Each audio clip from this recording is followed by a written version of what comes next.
Hello everyone! I'm here again. I'm Clofe. Kumusta na kayo? Nandito ako para ipagpatuloy yung ating tinatakil dito sa ah, Tagalog edition. Dito kay Rick Warren, The Purpose Driving Life. Ito siya, oh. Yan.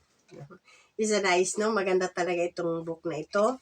And itong book na ito ay nabasa ko na before. That was siguro 18 years ago, no? So, maganda talaga ito, no? At I know na marami ding taong nabibless dito sa book. Marami ding nakakapulutan ng aral, no?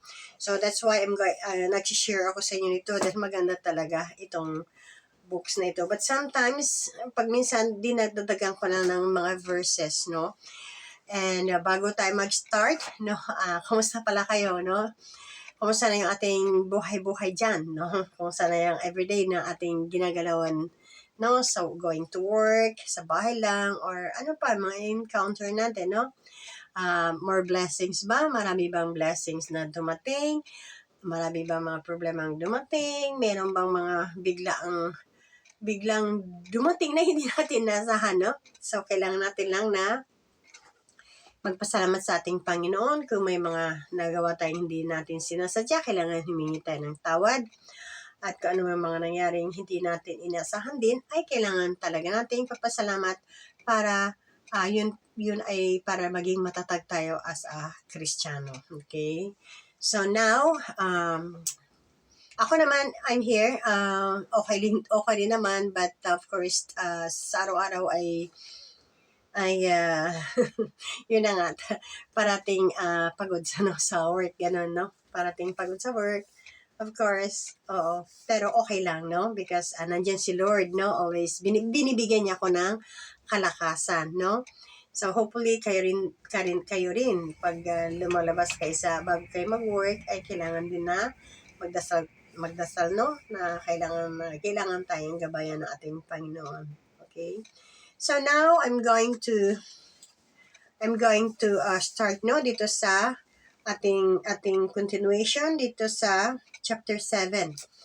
Ito ay maganda talaga itong itatakil ko sa inyo dahil ito ay yung mga mga beginners Christians ay kung may nakakarinig man, talagang maganda talaga nila itong sana mapakinggan o mapanood, no? Kasi ito ay about salvation din ito, no? Malaking ano yun, nahirapan naman ako magtagalog, no? Nakakapulutan ito ng aral, no? Sa bawat isa. So, very nice itong ating itatakil ngayon. So, ito na po, no? Kailangan ko magsalamin dahil blurred na yung mata ko. And kailangan ko talaga na ayoko mag-contact lens kasi nahirapan din ako. So, mas maganda siguro na salamin, no? Okay. Okay, ito na. Andito na po ako. Ay itatakal ko na ito, no? Ang ating kanito ay sa chapter 7, no? Ang dahilan ng lahat ng bagay, no? Dito tayo sa chapter 7. Basahin ko dito, no? Dito sa Roma 11, verse 11, 36. Ako na lang magbabasa, no? Pakinggan nyo na lang. Kung meron naman kayong books, Bible, pwede rin naman yung basahin din, no? Or isusulat nyo na lang para kung gusto nyo basahin, balay-balay, na talagang napakaganda naman talaga mga verses na ito, no? First, galing ito sa ating Panginoon, no? Itong mga nagaganito sa salita, no? Sa Biblia. Sa Romans 11:36. Sapagkat mula sa Kanya ang lahat ng bagay, sa Kanya ang karangalan, mapakailanman. Yan ang sabi. Napakaganda talaga, no? Ano kaya ibig sabihin, no? Ano kaya ang sabihin tong sa Romans 11:36? Sapagkat mula sa Kanya ang lahat ng bagay, sa Kanya. Sino bang sa Kanya? Si Jesus, no? Sa Kanya ang karangalan man ay makailanman. Okay? Yun nandito, no? Sa Romans 11:36. Yun sabi dito, no? Ang lahat ay para sa Kanya, no? Sa Kanya talaga itong mundong ito, no? ang lahat ang para sa kanya ang pangunahing layunin ng daigdig, no? Sa kanya talaga ito, daigdig na ito, no? At ipapahayag ang kaluwalhatian ng Diyos. Mababasa natin ito sa Genesis, sa Book of Genesis, no? Genesis 1. Mababasa natin ito, no? Kung paano ginawa ng Panginoon itong mundong ito. Sa kanya ito lahat. Even though masama man or mabait na tao ay sa kanya talaga, sa kanya ito. Ang nakasulat din dito, no? Dito sa Kawikaan 16:4, no? Ginawa ng Panginoon ang bawat bagay ukol sa layunin nito, pati ang masamang tao ukol sa araw ng gulo, no? Pati masamang tao, hindi naman niya ginawa ang masamang tao, okay? Sila ay kagaya rin natin, kailangan nandun yung inggit, no? Kaya nagiging masamang tao sila, no? Kaya pero from the first, mabait sila, di ba? Of course, si Jesus ang gumawa sa kanila, di ba? Oo. Kaya lang, nandun nangunahan ng inggit, kaya ang nangyari, naging masama sila. Kaya for short, masama ka man o hindi, ay ang Panginoon talaga ang gumawa sa iyo. At ang mundong ito, ang Panginoon ang gumawa. Okay? So, kung wala ang kaluwalhatian ng Diyos, kung wala ang kaluwalhatian ng Diyos, wala rin ang lahat. No, totoo yan, no? Kung hindi gumawa ang Panginoon ng mundo, no? Wala rin lahat. Wala tayo. Wala lahat talaga, no? Ano ang kaluwalhatian ng Diyos? Ano kaya ang kaluwalhatian ng Diyos? Ang ano yun? Dito natin titingnan, no? Dito kasi nilagay, no? Pag minsan hindi ko mabasa yung aking sinusulat sa sobrang antok siguro. Sinusulat ko. Inantok na pala ako, hindi ko na, ang pagmamahal, no? Ang pagmamahal, no? Ang kanyang kapangyarihan, no? Ang kanyang kapangyarihan ay ang kanyang presensya, no? At ang kanyang kabutihan at ang lahat ng iba pa niyang likas ay walang wakas na mga katangian. No? Nakikita niyo yun. No, ang kanyang walang kasing siya talaga number one, no? Napaka walang tatalo sa kanyang kapangyarihan, no? At ang kanyang presensya, no? At ang kanyang kabutihan, no? Talaga ang kabutihan ng Panginoon ay walang hanggan, no? Ang lahat ng iba pa niyang likas ay walang wakas, no? Walang wakas talaga sana mga katangian. So, nasaan ang kaluwalhatian ng Diyos? Nasaan ba kaya ang kaluwalhatian ng Diyos? Nasaan kayo, no? Masdan natin ang ating kapaligiran. O nga, no? Ating kapaligiran. Mula sa pinakamaliit at na bagay hanggang sa Milky Way, no? Sa Milky Way daw, galaxy, no? Of course, hindi lang itong Earth, naggumawa din siya ng, no? Nandun din yung mga Venus, mga ganun, no? Marami, no? Oo. Lahat ginawa talaga ng ating Panginoon. No, lahat na bagay, makikita natin ito, kung dito sa mundo, makikita natin doon sa Genesis 1. Basahin niyo pong yung hindi pa nakakabasa ng, of course, tayo na nababasa natin yung mga beginner na Kristiyano, no? Para malaman nila na ang Panginoon ang gumawa ng mundo, no? Ang mundo, no? Kasi yun naman talaga, umpisa talaga, dapat malaman talaga ng mga beginners, okay? So, kailang ang mundo ay nagkaroon ng makasalanang mundo na siya, no? Sa ginawa ni Eva at Adan. Kaya namatay tayo ng spiritual death, no? Of course, nang ginawa ng Panginoon itong mundong ito, no?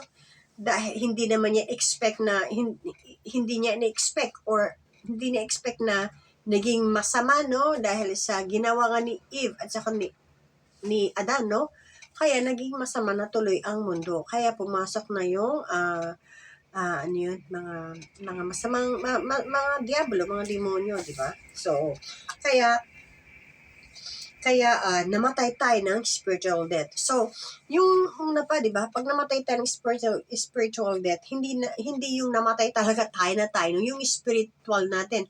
So, before, pahapyaw lang ito, syempre, nung si Eve at saka si Adan, nang hindi nagkaroon sila ng kasalanan, ay talagang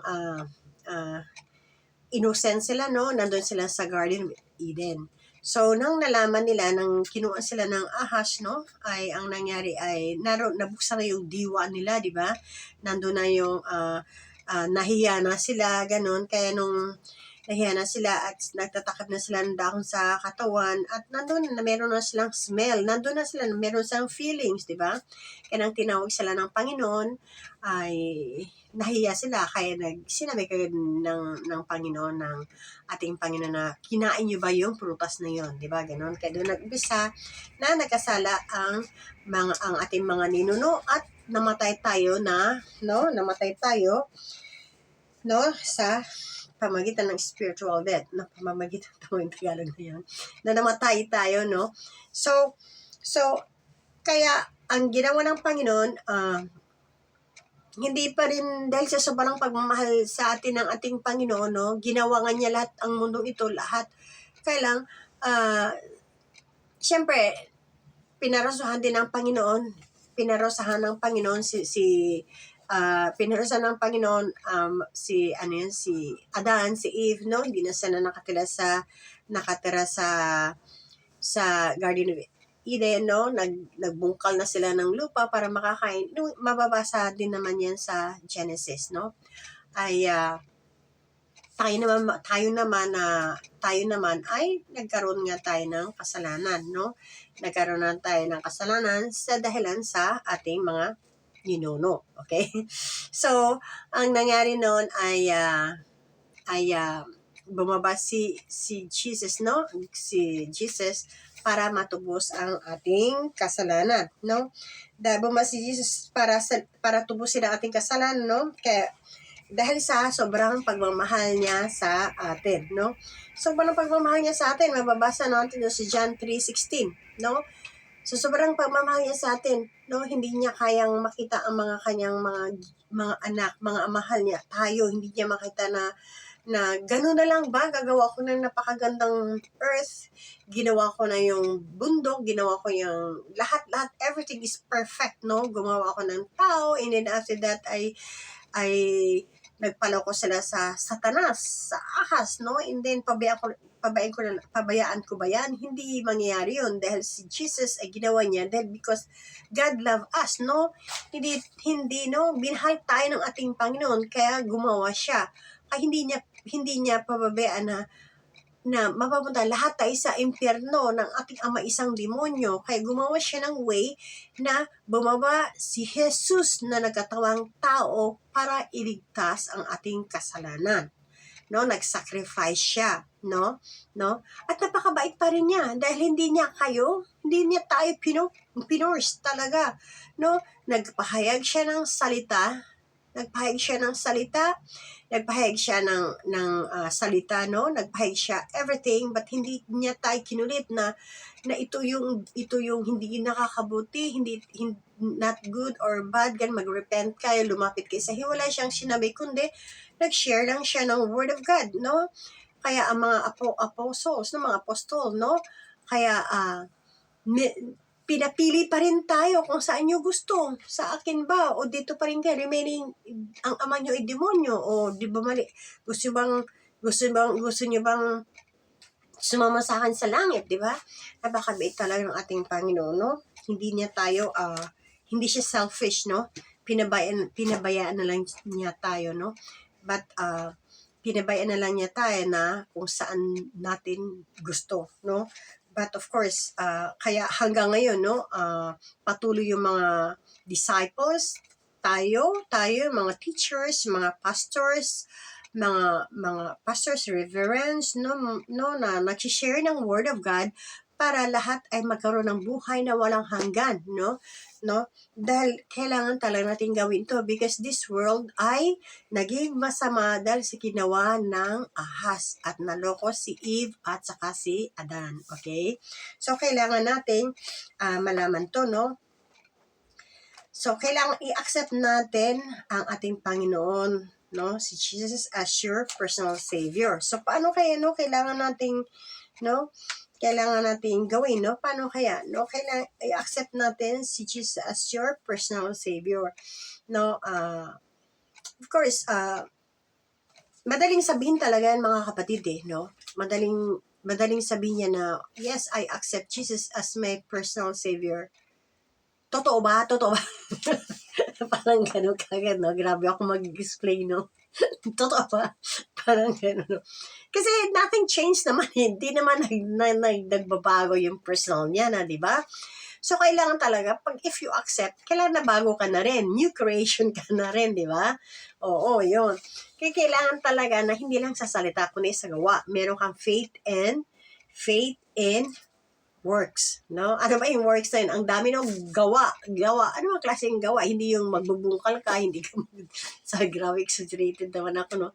Yung gawa, makikita sa'yo na, ay, yan ba si Cleophane? Noon, ganun yan. Ba't ang bait binili? Sabi, ganun, di ba? Oo. No, kailangan talaga na mabago yung personality mo. At hindi lang yun, personality, of course. Pag mabago yung personalidad mo, ibig sabihin ay tutulong ka na yan sa kapwa, di ba? Of course. At ganado ka na halika, punta tayo sa Bible study para maramdaman mo yung naramdaman mo. Kay sarap talaga pag nasa Panginoon ka, di ba? I-save mo yung mga kapwa mo. Doon talaga, dyan mo makikita na mababago mo talaga yung buhay mo, okay? So, kailangan natin na i-accept natin ang ating Panginoon accept Jesus as your personal Savior. Dahil sabi dito sa Romans 5:8, God demonstrate His own love in that while we were sinner, Christ died for us. No? Ito na yung mga supporting verse ko na nilagay, no? Hindi ko na nang tinapos yung kay dito sa ating chapter. Basta itong shinare ko kanina ay ganun din naman yung nasa loob din. Kaya pinutol ko na lang and then nilagyan ko lang ng mga verse sa sarili ko rin, no? Kaya sabi dito, first thing, we should accept Jesus Christ as your personal Savior, okay? And dahil, no, sa Romans 5:8, God demonstrate His own love in that while, no, we were sinner, Christ died for us. Makikita rin natin ito sa John 3:16, no? Sa John 3:16. Okay, John 3:16. Hindi ko kasi sinuot sa John 3:16. Memorize ko rin naman, kaya ayaw ko lang na memorize ko nga, baka hindi ko naman din talaga ma-perfect na memorize. Okay? Memorize ko naman, kaya lang syempre, kailangan sigurado talaga kailangan talaga natin na may Biblia na lang talaga kasi siyempre naman, di ba, mahirap na basahin natin, no? Sa John 3:16. Bilis lang naman John 3:16. Tagalog kasi yung sa English, medyo okay. Pero mas maganda talagang basahin natin dito sa no? John 3:16, no? Sapagkat gayon na lamang ang pagsinta ng Diyos sa sanlibutan, no? Di ba? Dahil ginawa nga niya yung mundo, di ba? Ginawa niya ang mundo dahil sa sobrang pagsinta, no? Sa sanlibutan, no? Na binigay niya ang kanyang bugtong na anak, no? Binigay pa niya ang kanyang bugtong na upang ang sinumang sa kanyang sumampalataya ay huwag mapahamak kundi magkaroon ng buhay na walang hanggan. This is the very famous verse, no? Ito talaga ay sa sobrang pagmamahal ng ating Panginoon, no? Hindi niya kayang pababayaan tayo. Kaya bumaba ang kanyang bugtong na anak para tubusin ang ating kasalanan. Okay? So, kailangan ba nating maramdaman, no, na God love us, no? Talagang, please naman, mahal na mahal tayo ng ating Panginoon, no? Kaya, parang gano'n, no? Kailangan na maramdaman din nila, no, ang presensya ng ating Panginoon. No? At dito, no, sa Psalms 118:8, it is the better to trust in the Lord than to put confidence in men, no? It is better to trust in the Lord than to put confidence in men. Yes, kasi pag minsan kasi ang mga tao no, una muna magsabi muna sa kaibigan, no? magsabi kaagad sa Panginoon, sa kaibigan ng mga problems, or hindi kaagad ng advice, or sa kaibigan na lasinggera, lasinggera, agad, sige, inom ka ng beer, para mamatanggal lang yung problema, di ba? Mga gano'n, no? Hindi yun dapat, mga kapatid. Kailangan talaga dito, no? If you really accept Jesus Christ as your personal Savior, nandito dito sa Psalm 118, no? Verse 8, kailangan dun mo muna no? Ito lang, huwag ka munang huwag kang mag-trust sa, parang, sa tao. Kailan doon ka muna, mag-trust ka muna sa Panginoon. It is better to trust in the Lord, no? Doon ka muna. Dahil siya lang, hindi siya chismosa, hindi ka niya ibubulgar kung anong problema mo, di ba? Kundi bibigyan kanya ng way na kung masolve ang problems mo, right? If you really trust in God, no? Huwag kayo mag-depend sa kapwa natin, okay? So, dito naman sa Deuteronomy sa 31:16, never leave nor forsake you. Because God, sabi pa niya, hindi ko kayo pababayaan, no? Never, no? Never leave nor forsake you. Yun ang sabi ng Panginoon. Kaya, we should think, no? Malapit na ako matapos. 21 minutes lang. 21, tinitinan ko yung time, no? 20 minutes lang.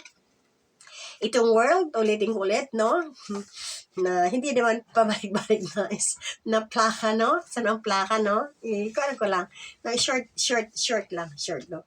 Itong world ay ginawa ng Panginoon, binigay niya ang lahat, binigyan tayo ng, kung wala itong world na ito, ay wala rin tayo, no? Of course, dahil ginawa niya ito, dahil sa tao, no? Dahil God is love, kailang, siya talaga makapangyarihan, no? Talagang mahal na mahal talaga niya tayo, no? Di ba? Kaya, kahit na mga demonyo, di ba? Mga bad angels, mga bad spirit, di ba?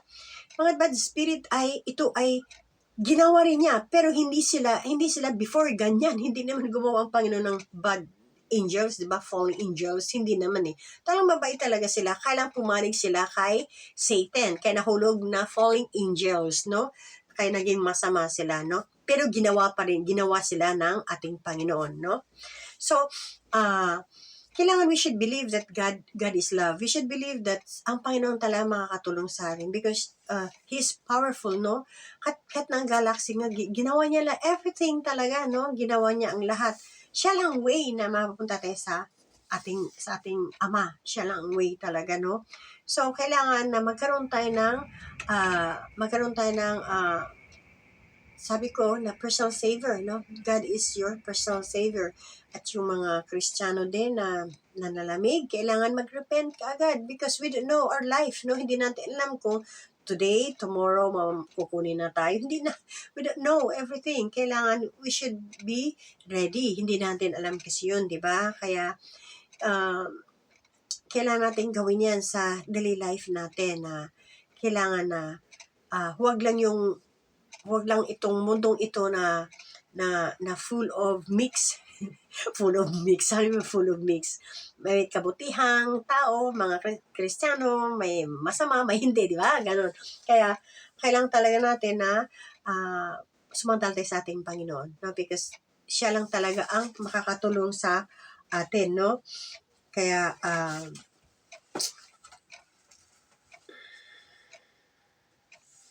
dahil ang Panginoon ay hindi niya tayo talaga pinabayaan, no? Kahit namatay yung ating katawan, no? Na naging makasalanan tayo, ay talagang gumawa siya na ibinigay ng ni God the Father ang kanyang bugtong na anak para tubusin ang ating kasalanan. Okay? So, now, it is clear, no? Hopefully na even though kahit alam kasi natin, no, even though matagal na tayo sa itong aking tinatakal, very short lang naman, no, ay alam din ng mga Kristiyano yan, but sometimes hanggang pakikinig, alam ko yan, alam ko na, wala sa puso naman. Okay, so kailangan talaga na mag-deep tayo na mag-isip mag-isip-isip na tayo, no? Kasi alam natin kung saan tayo mapupunta sa Hades, no? Talagang forever and ever, kapatid, no? Kailangan magkaroon talaga tayo ng kaligayahan, no? Okay, so pupunta tayo sa langit. Okay, we should pray. Lord, maraming salamat talaga, Lord, sa tinakil namin dito, Panginoon. Tunay po, Panginoong Ama, na kahit talaga ang everything po namin, Panginoon. Maraming salamat, Panginoon, sa buhay na binigyan niyo sa bawat isa, Panginoong Ama. Maraming salamat, Panginoong Ama, sa mga blessings binigyan niyo sa amin, sa mga pagsubok, Panginoong Ama. Lord, thank you very much. You always nandyan po kay Panginoong Ama na hindi niyo kami pababayaan, Panginoong Ama. Lord, protect us always, O Jesus, at yung mga kapatiran namin, Panginoong Ama, na sila po ay nangihina, Panginoon. Lord, take care. Ingatan niyo po sila, Panginoon. Patawarin niyo po sila sa kanilang kasalanan, Panginoon. At we pray always, Lord God, na mamiss nila talaga yung words, Panginoon. At hindi lang sa pakikinig, Panginoon. Ipabuhay namin ang iyong salita, Panginoong Ama. Lord, maraming salamat tonight, Lord God. Maraming salamat, O Jesus, sa inyong mensahe, Panginoon, sa bawat isa. Panginoon, kailangan talaga namin mag-repent. Kailangan namin na more na makilala kayo, Panginoon Ama. Lord, we love you, God. In Jesus' may pray. Amen. Okay? Tapos na po tayo. And then, next week, I'll try na next week ulit. Or maybe, basta gagawin ko po yun. No? Dito tayo, nilikha ka para sa kasihan ng Diyos. No? Dito tayo sa sunod, no? Dito sa, maganda ito sa sunod, no? Nilikha ka para kasihan sa ating Diyos. Maganda naman ito, kapatid. Okay? Okay, bye! No? Ingat-ingat lang po tayo and prayer. No? Ingat lang tayo. Okay, bye. Love you. Bye.